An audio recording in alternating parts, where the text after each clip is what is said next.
हर हर महादेव विद्यार्थियों, केएसजी coaching classes के YouTube channel पर आप सभी का स्वागत है।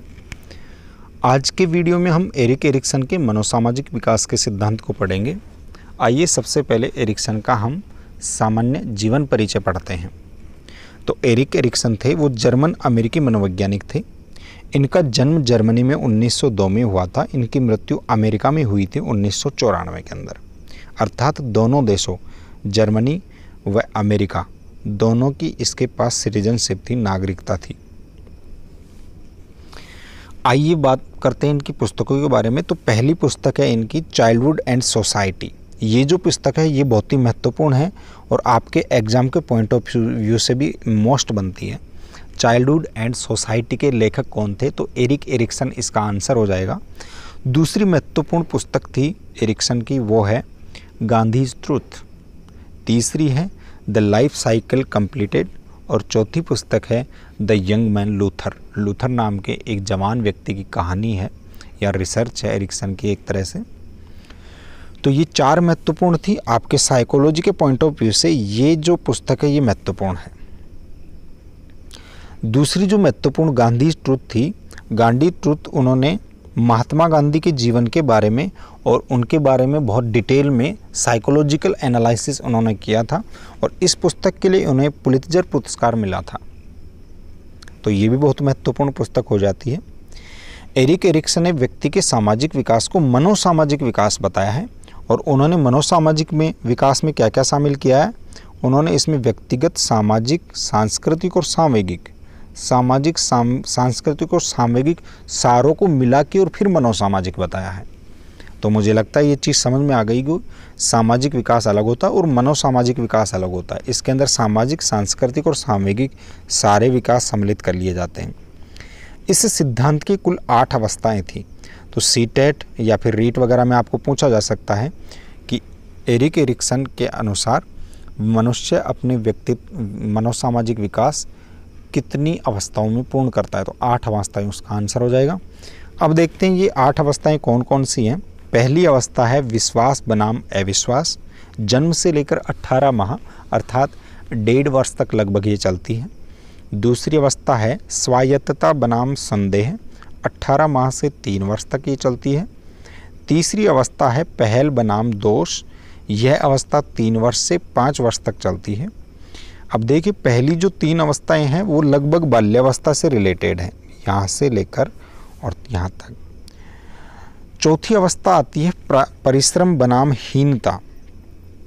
यह 6 से 12 वर्ष तक आती है। ये अवस्थाएं शैशवावस्था से थी और ये अवस्था बाल्यावस्था से थी। इस अवस्था को भी बाल्यावस्था की अवस्था ही माना जाता है। 5वीं जो अवस्था है वह है पहचान बनाम भ्रांति। फर्स्ट ग्रेड के एग्ज़ाम के पॉइंट ऑफ व्यू से बहुत ही इम्पोर्टेंट है ये। यह 12 से 18 वर्ष चलती है। आत्मीयता, घनिष्ठता या अंतरंगता, इन शब्दों को एक ही शब्द समझना, कोई सा भी शब्द ले सकता है एग्जाम में। बनाम अलगाव, यह अवस्था 18 वर्ष से 45 से 40 वर्ष चलती है। 7वीं अवस्था होती है, वह अवस्था होती है जननात्मकता वर्सेज स्थिरता। यहाँ पे बनाम लिखना चाहिए था, ये प्रिंटिंग मिस्टेक है यहाँ पे। तो यह 7वीं अवस्था है जो 40 वर्ष से लगभग 60 या 65 वर्ष तक चलती है। 8वीं अवस्था होती है वो संपूर्णता बनाम निराशा होती है। ये अवस्था 65 वर्ष से मृत्यु पर्यंत चलती है। इस तरह से टोटल 8 अवस्थाओं के अंदर मनुष्य अपना जीवन, मनोसामाजिक विकास का जीवन पूरा करता है। अब देखिए ये चीज़ क्या है, वर्सेज या बनाम क्या शब्द लिया है मैंने। प्रत्येक अवस्था में 2 विपरीत परिस्थितियां होंगी जिनका व्यक्ति सामना कर रहा होता है। अर्थात एक अवस्था में 2 विपरीत परिस्थितियां होती हैं। जैसे संपूर्णता बनाम निराशा है, तो ये तो संपूर्णता है और ये निराशा है। इन दोनों के अंदर टक्कर चलती है, ये विपरीत परिस्थितियां होती हैं, इनका सामना व्यक्ति करता है। ये संकट कहलाते हैं, संकट या क्राइसिस। संकट शब्द को वह अन्य शब्द के रूप में भी दे सकता है, लेकिन आप याद रखना क्राइसिस बोलते हैं। जैसे आपने सुना होगा इकोनॉमी क्राइसिस, संकट बोलते हैं। इसी तरह से कोरोना क्राइसिस, इसी तरह से जैसे मान लो आपको और भी क्राइसिस हो जाते हैं, जैसे ऑयल क्राइसिस। तो ये संकट होते हैं। सफलतापूर्वक समाधान कर लेता है यदि व्यक्ति इनका, तो उसमें मनोसामाजिक गुण का विकास होता है। एक परिस्थिति जैसे आत्मीयता बनाम अलगाव का ये अगर सामना करता है व्यक्ति, आत्मीयता बनाम अलगाव का वह सामना करता है, तो प्रेम गुण का इसके अंदर विकास हो जाता है व्यक्ति के अंदर। तो ये जो गुण है ये मनोसामाजिक गुण कहलाएगा। प्रत्येक एक परिस्थिति का सामना करने के बाद व्यक्ति के अंदर एक मनोसामाजिक गुण विकसित हो जाता है। ये जो संकट होते हैं ये कोई आपदा नहीं होती, बहुत बड़ी आपदा नहीं होती, बल्कि ये अंतःशक्ति और संवेदनशीलता प्राप्त करने का आरंभिक बिंदु होता है। इसका मतलब ये हुआ कि व्यक्ति के अंदर आंतरिक रूप से एक नई शक्ति का विकास होने का प्रारंभिक बिंदु होता है, स्टार्टिंग पॉइंट होता है इन अवस्थाओं के अंदर, इन संकटों के अंदर। तो आइए डिटेल में एक एक संकट को देखते हैं। पहली विकास की जो अवस्था होती है वह विश्वास बनाम अविश्वास होता है, जो जन्म से 18 माह तक चलता है लगभग। इसकी अंग्रेजी जरूर देख लेना भाई आप। पहली अवस्था है basic truth versus miss truth. विश्वास बनाम अविश्वास की अंग्रेजी ये है basic truth versus miss truth. और ये जो इधर है ये मनोसामाजिक गुण है होप। मैंने यहाँ पे ऊपर ही लिख दिया है, जैसे जब आप एग्जाम के टाइम में रीड करोगे तो तुरंत यहीं से रीड करना आपको। पहली अवस्था विश्वास बनाम अविश्वास में किस मनोसामाजिक गुण का विकास होता है? होप का। होप को कहते हैं उम्मीद, आशा या प्रत्याशा। तो देखिए ये क्या है, जब बच्चा जन्म लेता है तो यदि बच्चे की देखभाल अच्छे से की जाए तो बच्चा ये सोचता है कि जिस जगह पे मैं हूँ, जिस पृथ्वी पे या जिस जगह पे मैं हूँ वह जगह बहुत अच्छी जगह है, शानदार जगह है, रहने लायक जगह है, मज़ा आता है इसके अंदर। तो उसकी जीवन के प्रति विश्वास उत्पन्न हो जाता है कि हाँ ये मेरे को जो जीवन मिला है बहुत अच्छा है, मज़ा करता है, वो एंजॉय करता है। और यदि माता पिता शुरुआत के अंदर कम देखभाल करते हैं तो बच्चे को बहुत सारी प्रॉब्लम फेस करनी होती है। तो वह जैसे गिर जाता है, उठ जाता है, काफ़ी प्रॉब्लम फेस होती है, तो वह दुखों के अंदर डेवलप होता है। तो अगर बच्चे की देखभाल ढंग से नहीं की जाती, उसकी ज़रूरियात को पूरा नहीं किया जाता, तो उसके अंदर अविश्वास उत्पन्न हो जाता है। किसके प्रति? जीवन के प्रति अविश्वास होता है ये। तो प्रारंभिक जो अवस्था होती है वह जीवन के प्रति विश्वास और अविश्वास प्लस, अब देखिए यहाँ पर प्लस और माइनस दो चीज़ चलती हैं। जनरली एरिक्सन ने ये कहा, जनरली व्यक्ति पॉजिटिविटी की तरफ झुकता है लेकिन परिस्थितियाँ उसे नेगेटिविटी की तरफ भी धकेल देती हैं। तो विकास के अंदर आपको ये चीज़ ध्यान रखनी है कि आपको पॉजिटिव वे के अंदर बच्चे का विकास करना है। तो इसलिए माता पिता को प्रारंभिक जन्म के 18 माह तक बहुत सिंसियरली पूरी ज़रूरतों को पूरा करना है, बच्चे को अच्छे से पालना है आपको। तो इस अवस्था में बालक विश्वास बनाम अविश्वास की अवस्था में होते हैं। वे पालक जो अपने शिशुओं की देखभाल बहुत अच्छे से करते हैं तो शिशुओं में संसार के प्रति आशा एवं जीवन प्रत्याशा नामक गुण का विकास हो जाता है, अर्थात उनके अंदर होप का डेवलप हो जाता है, होप डेवलप हो जाती है बालकों के अंदर। यहाँ पर माता पिता और शिशु में सामवेगिक बंधन को आसक्ति कहते हैं। एक इमोशनल बॉन्ड बन जाता है बालक और माता पिता के बीच में।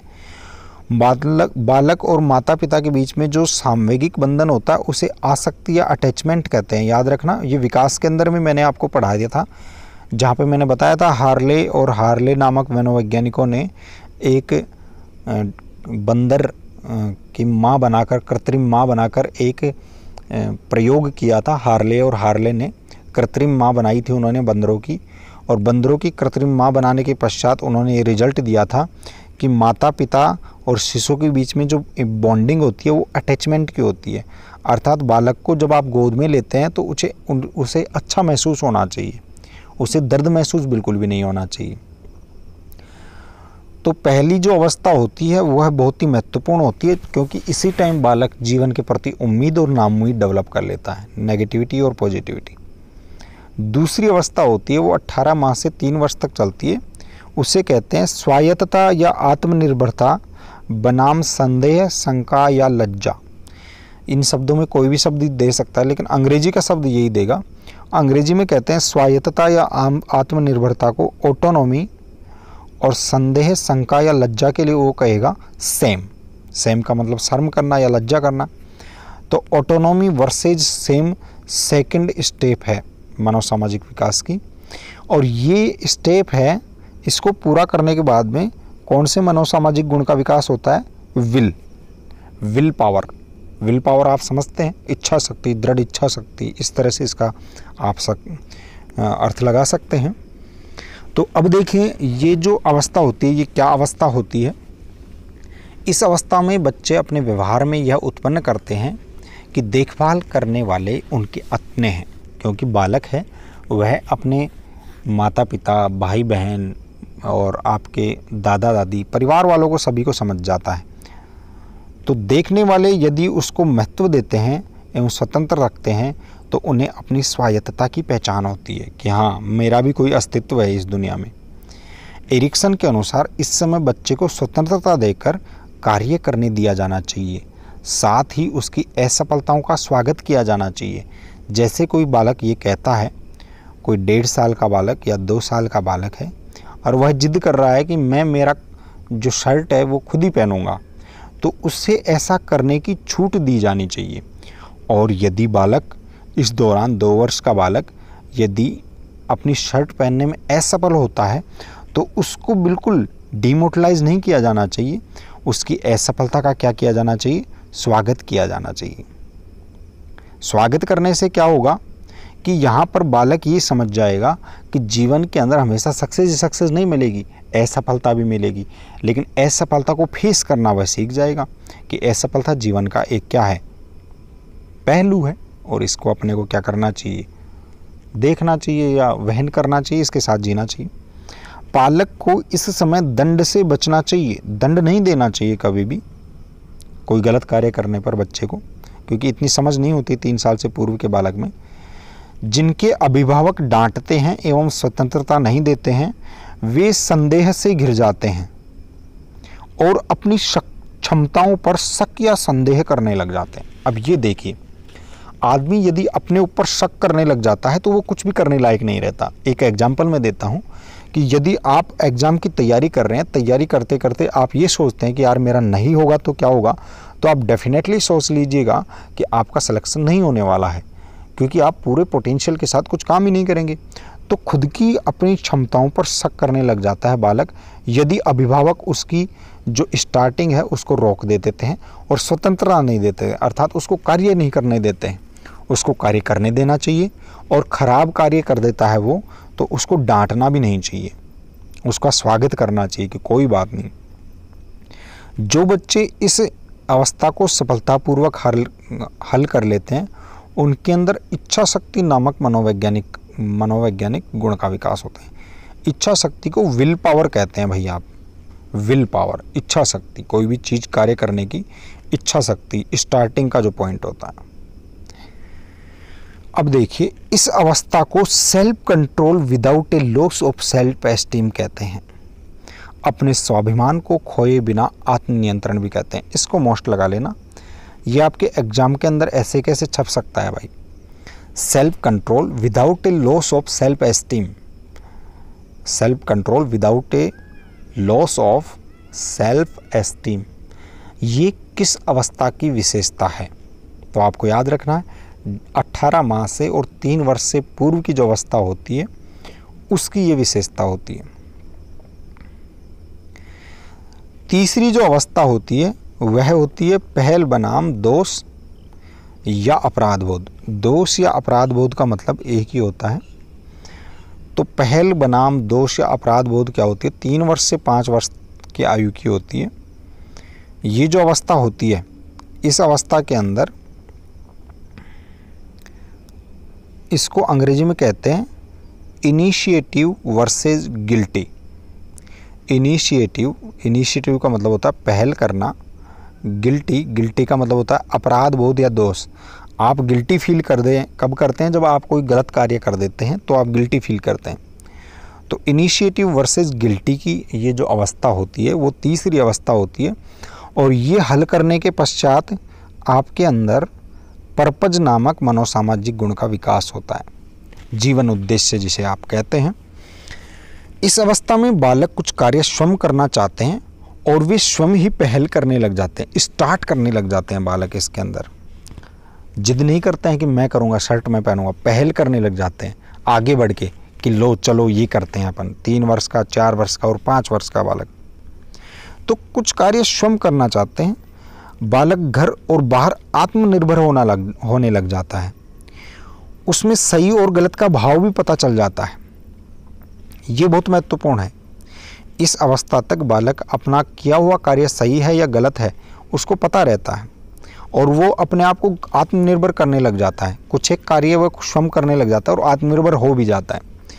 यदि उनकी पहल को अभिभावक द्वारा नकारा जाता है तो उनके अंदर दोष भावना, डाउटिंग ऑन एफिशिएंसी, खुद की ही एफिशिएंसी पे, दक्षता के ऊपर डाउट करना, ये जो होती है वह अर्थात दोष भावना से वो घिर जाते हैं, गिल्टी से वो घिर जाते हैं।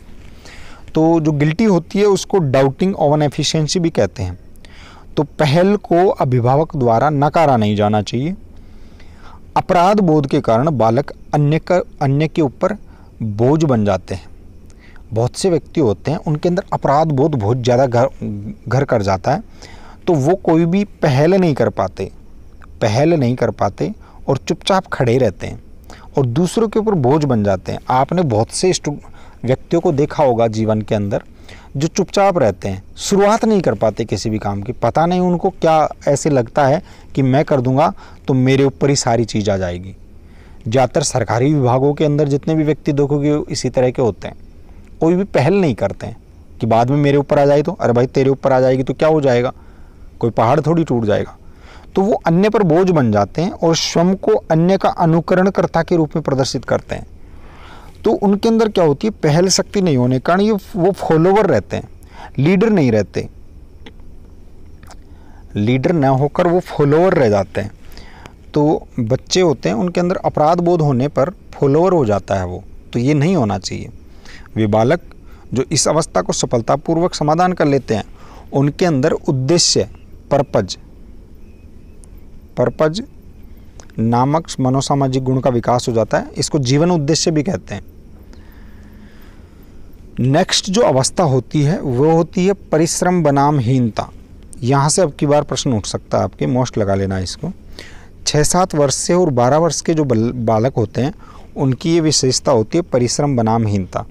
परिश्रम बनाम हीनता को कहते हैं industry versus inferiority. Industry versus inferiority. Industry को मतलब कहते हैं उद्यमशीलता या परिश्रम और इनफीरियरिटी का मतलब होता है हीनता या परिश्रमहीनता या कामचोर या आलस्य, एक ही बात है। अगर इस अवस्था को पूर्ण कर लेते हैं स्वतंत्रता पूर्वक तो इसके अंदर कॉम्पिटेंसी नामक मनोसामाजिक गुण का विकास हो जाता है। ये जो कॉम्पिटेंसी है इसको मोस्ट लगा लेना, ऐसे कैसे छपेगा। हिंदी अर्थ इसका कोई और भी हो सकता है क्योंकि हिंदी के अंदर पर्यायवाची काफ़ी होते हैं, तो कौन सा देगा मुझे पता नहीं, लेकिन अंग्रेजी के अंदर जो शब्द देगा एग्जैक्ट कॉम्पिटेंसी देगा। और हिंदी में इसको सामर्थ्य से कहते हैं, सामर्थ्य, जीवन का जो सामर्थ्य है। जैसे सचिन तेंदुलकर के अंदर सामर्थ्य था, विराट कोहली के अंदर सामर्थ्य है, वो सामर्थ्य होता है। तो देखिए ये बहुत ही महत्वपूर्ण आपकी एज है 6-7 से 12 वर्ष। इस आयु वर्ग के अंदर बालक कार्य करने व न करने की भावना के बीच जूझता रहता है। 8 साल का 9 साल का बालक होता है वह नाना कहता है, कामचोर बन जाता है। बालक की उद्योग की उम्र की शुरुआत हो जाती है इस टाइम। बालक की उद्योग की उम्र कौन सी होती है, चौथी अवस्था होती है मनोसामाजिक विकास की, उद्योग उम्र। तो उद्योग उम्र के लिए प्रश्न पूछा जा सकता है, तो लगभग आप 10 वर्ष के अराउंड जो होती है वो उद्योग उम्र होती है। याद रखिएगा, आप ऐसे मत कर दिया 18 वर्ष के बाद, ये गलत हो जाएगा साइकोलॉजी के पॉइंट ऑफ व्यू से। बालक अपनी ऊर्जा को स्वयं सुधार करने और वस्तुओं व व्यक्तियों पर विजय प्राप्त करने में लिप्त हो जाता है। ये बहुत ही ज़बरदस्त चीज़ कह दी है उन्होंने कि अपनी ऊर्जा को स्वयं सुधार करने, अपनी जो एनर्जी है उसके अंदर इंक्रीजमेंट लाता है बालक, अपने अंदर पावर डेवलप करता है खा पी के, और वस्तुओं के ऊपर और व्यक्ति के ऊपर विजय करने में या उनको नियंत्रित करने में क्या हो जाता है, लिप्त रहता है या लगा रहता है। इस उम्र में बालक जो करता है उसमें वह अपनी साधिकारिता चाहता है। तो ये प्रश्न भी आ सकता है, इसको भी मोस्ट लगा लेना, बालक या व्यक्ति किस उम्र में प्रत्येक कार्य में मास्टरी चाहता है। हर एक कार्य के अंदर बालक चाहता है कि मैं इसका मास्टर बन जाऊं। बालक के अंदर हीनता की भावना अधिक हो जाती है। हीनता का मतलब होता है किसी भी कार्य को नहीं करने की प्रवृत्ति, हीनता की प्रवृत्ति कहते हैं। जो बालक इस अवस्था को सफलतापूर्वक पूरा कर लेते हैं उनमें सामर्थ्य, कॉम्पिटेंसी नामक मनोसामाजिक गुण का विकास होता है। ये कॉम्पिटेंसी जो नामक मनोसामाजिक गुण है, ये मान लो बहुत ही ज़बरदस्त चीज़ है। जब आप यूपीएससी या पब्लिक सर्विस कमीशंस की एग्ज़ाम देते हैं, जैसे आईएएस हुई और आपके स्टेट पब्लिक सर्विस कमीशन होते हैं, जैसे आरएएस के एग्ज़ाम हुई, यूपीपीएससी हुई, पंजाब पब्लिक सर्विस कमीशन हुआ, हरियाणा सिलेक्शन कमीशन हुआ, तो इनके एग्ज़ाम जब देते हैं आप एडमिनिस्ट्रेटिव सर्विस की, प्रशासनिक सेवाओं की, तो उसके अंदर क्या होता है, सिलेबस बहुत बड़ा होता है। सिलेबस बहुत बड़ा होता है तो स्टडी बहुत लंबी करनी पड़ती है। स्टडी लंबी करनी पड़ती है तो उसके अंदर बहुत टिकाऊपन चाहिए होता है, धैर्य धीरज चाहिए होता है और एकाग्रता चाहिए होती है और रेगुलर वही काम करना पड़ता है। तो उसके अंदर बीच बीच के अंदर ऊब हो जाती है डेवलप, और बहुत व्यक्ति होते हैं वो अपने रास्ते से साइड में चले जाते हैं। उनके अंदर क्या चीज़ होती है, उनके अंदर सामर्थ्य नहीं होता है। वे 7 से लेकर 12 वर्ष की एज के अंदर बहुत कामचोर प्रवृत्ति के रहे हुए हैं, उनके ऊपर ये ध्यान नहीं दिया गया और उनको आलस्य की जो प्रवृत्ति थी उसी के अंदर छोड़ दिया गया। इसके कारण उनके अंदर सामर्थ्य डेवलप नहीं हो पाया और कॉम्पिटिशन नहीं आ पाई। इसी तरह से जैसे नीट की एग्ज़ाम की तैयारी करते हैं बालक, आईआईटी की एग्ज़ाम की तैयारी करते हैं, वे एग्ज़ाम जिनके अंदर धैर्य की और लंबे समय तक टिके रहने की ज़रूरत होती है, उन स्टूडेंट्स के अंदर कॉम्पिटेंसी होनी चाहिए तो ही वो वहाँ पर टिकेंगे। अगर आप राजस्थान पुलिस की तैयारी कर रहे हैं, यूपी पुलिस की तैयारी कर रहे हैं और एसएससी जीडी वगैरह की तैयारी कर रहे हैं, तो ऐसी एग्ज़ाम के अंदर आपको कॉम्पिटेंसी की ज़रूरत नहीं होती है।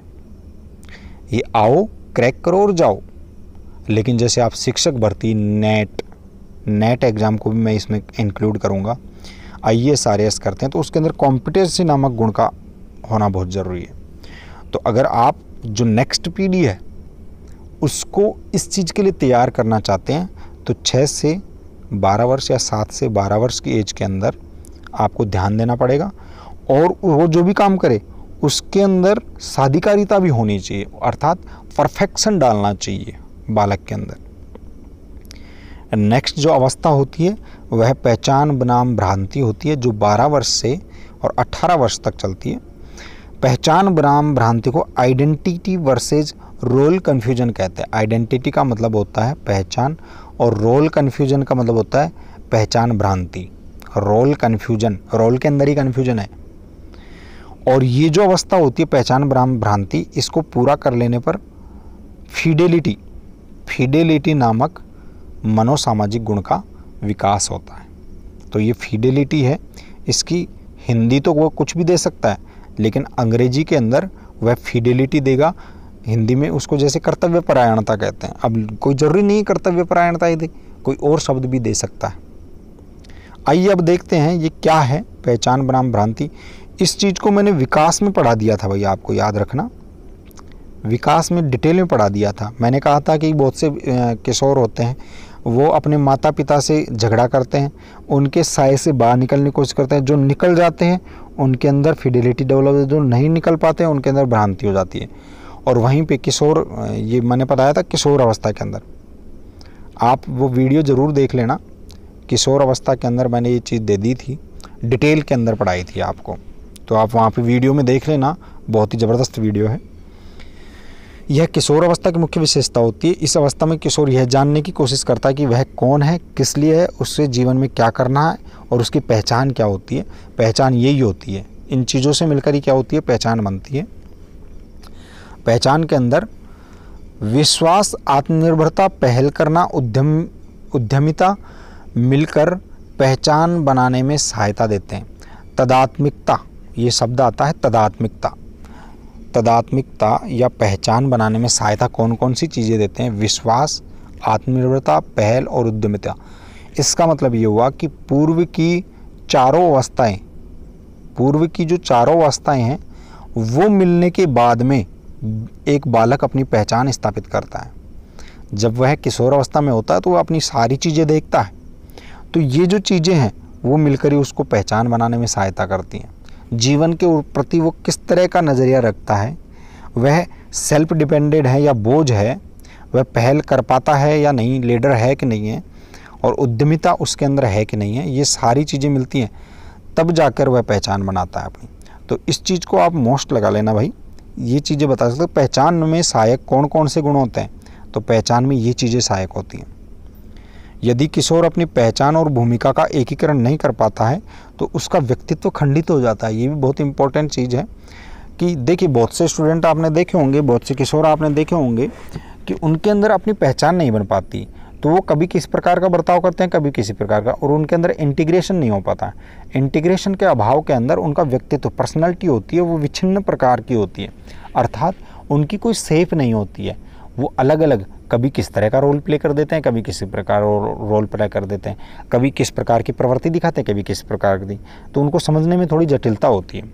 इस अवस्था को सफलतापूर्वक प्राप्त करने के बाद में कर्तव्यपरायणता या फिडेलिटी नामक मनोसामाजिक गुण का विकास होता है। फिडेलिटी कब होता है? किशोर अवस्था में। इसको मोस्ट लगा देना, आ सकता है आपके फर्स्ट ग्रेड के एग्जाम में।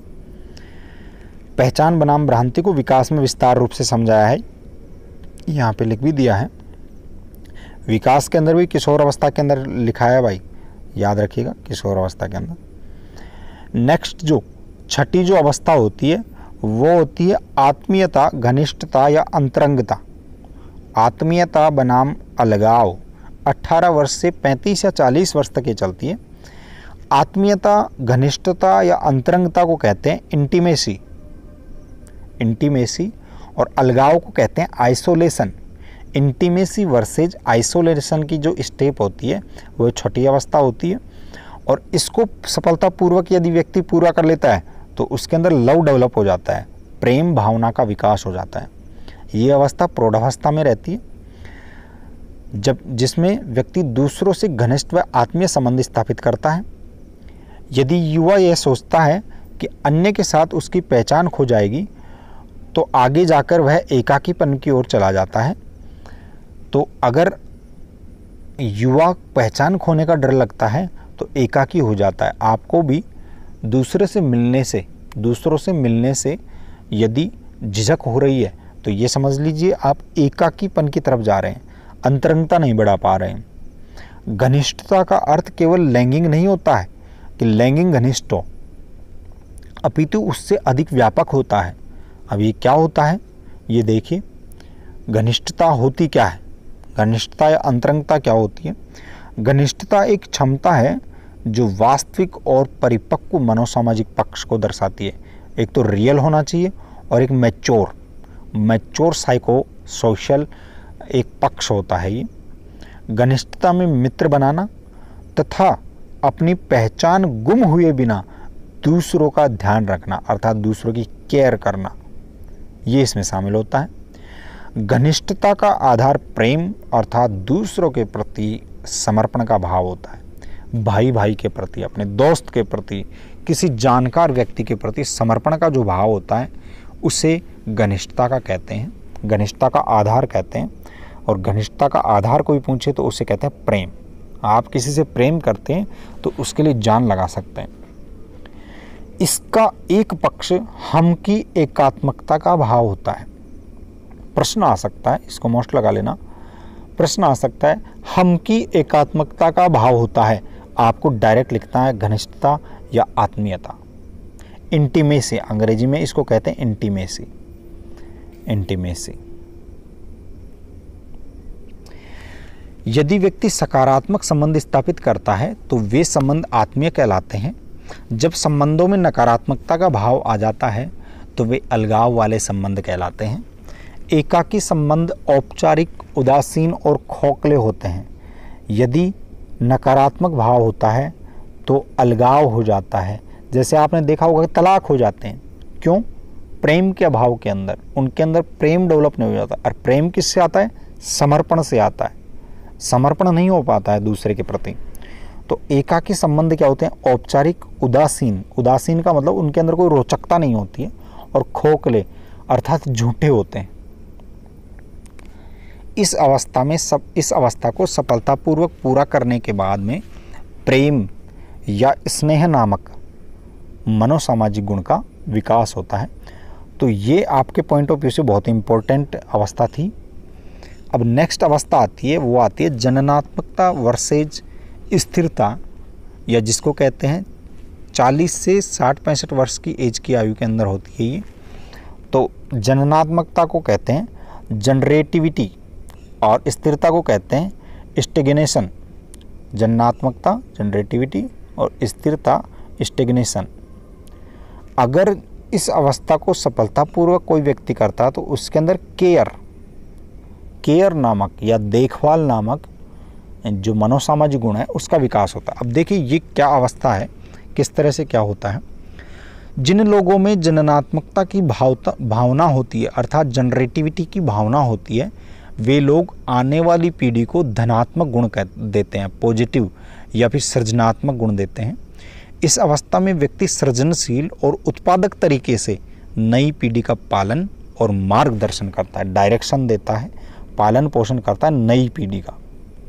वे आने वाली पीढ़ी के कल्याण और समाज को उन्नत देखना चाहते हैं, अपने आने वाली पीढ़ी के कल्याण में लग जाते हैं। जब व्यक्ति 40 साल या 45 साल की एज का होता है तो वह पूर्ण रूप से अपने बच्चों के लिए कार्य करता है, सारे के सारे कार्य करता है वो अपने आने वाले बच्चों के लिए करता है, अपने लिए कुछ भी नहीं करता है।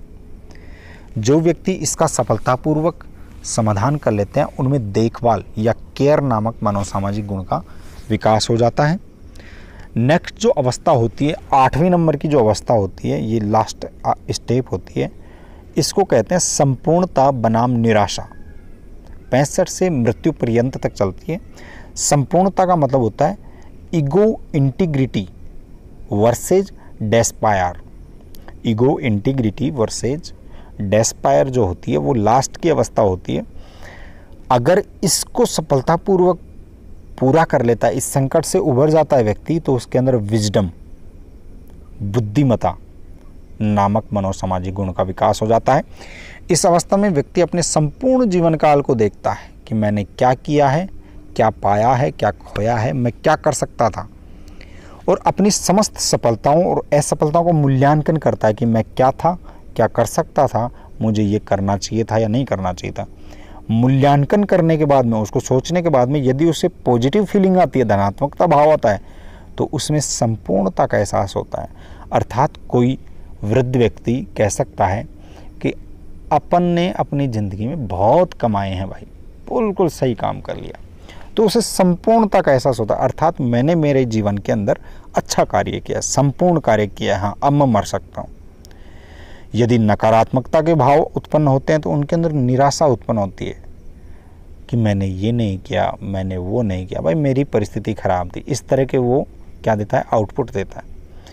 इस अवस्था को सफलतापूर्वक हल करने के बाद में परिपक्वता या मनोसामाजिक बुद्धि, परिपक्वता या सामाजिक बुद्धि या बुद्धि का व्यवहारिक ज्ञान है, इसको मोस्ट लगा देना, बुद्धि का व्यवहारिक ज्ञान नामक मनोसामाजिक गुण का विकास होता है।